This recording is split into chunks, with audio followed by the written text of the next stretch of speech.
প্রাকৃতিক দৃশ্য দেখতে পাচ্ছেন আপনারা এই মুহূর্তে। বালিয়াডাঙ্গা খানপুর কলেজ সংলগ্ন এলাকা।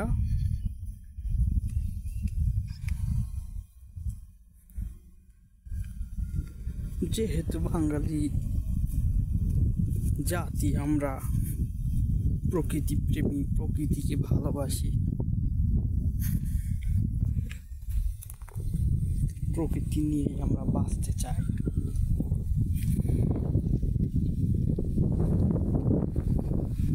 যাকে আমরা জীবিকা নির্বাহ করে বেঁচে থাকি,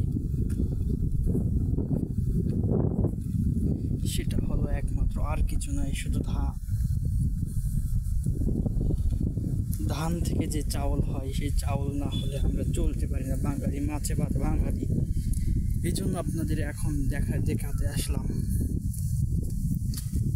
যে ধান এখন কেমন অবস্থায় আছে। সবেমাত্র রোপণ শেষ করে 2-1 বার সার প্রয়োগ করা হয়েছে। এমনত পরিস্থিতিতে আমরা চলে আসছি মাঠে। দেখতে পাচ্ছেন, দেখতে থাকুন, সঙ্গেই থাকুন। মাঠের রাস্তা কেমন হয়, মাঠের রাস্তা আসতে কেমন, যারা শহরি এলাকায় থাকে তারা তো বোঝেই না যে আসলে পল্লী গ্রাম কেমন। এই জন্য পল্লী কবি জসীমউদ্দীন পল্লীকে এত ভালোবাসতো। অনেক কিছু লিখে গেছেন জীবনে।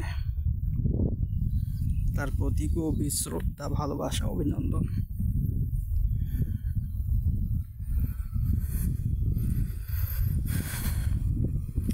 রবীন্দ্রনাথ ঠাকুর বিশ্বকবি হলেও তিনি কিন্তু সে উচ্চ মঞ্চ থেকে নিচে নামতে পারেনি।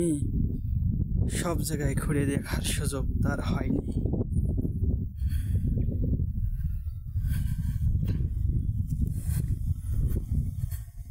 এদিকে আমাদের প্রাণের কবি কাজী নজরুল ইসলাম, তিনি কিন্তু সর্বক্ষেত্রে লিখেছেন, গেয়েছেন সব কিছুই, কিন্তু অন্যায় কখনো সহ্য করেননি, প্রশ্রয় দেননি। তিনি আর কেউ নাই, আমাদের বিদ্রোহী কবি।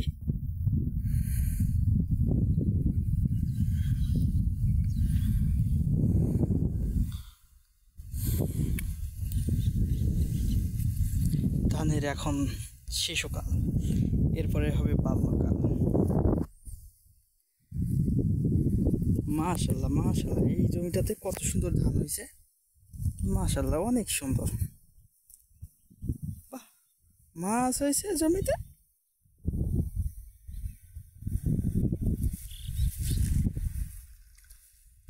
মাছও দৌড়দৌড়ি করতেছে।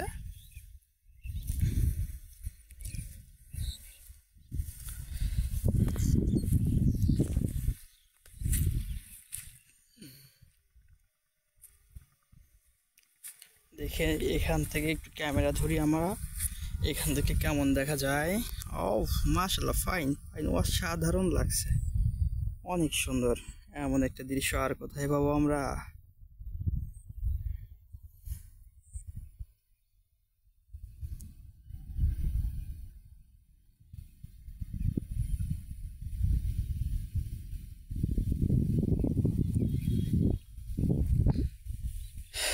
এমন তো প্রেম হয়, ও চোখের জলে কথা কয়, নিজে নিজে জ্বলে পুড়ে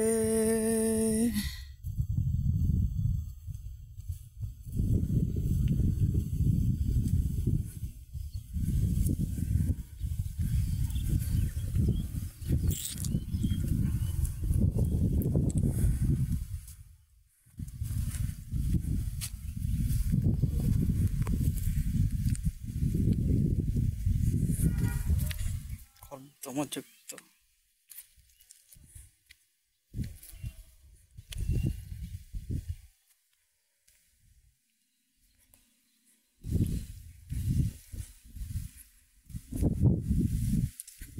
হৃদয়ে আমার সুন্দর হয়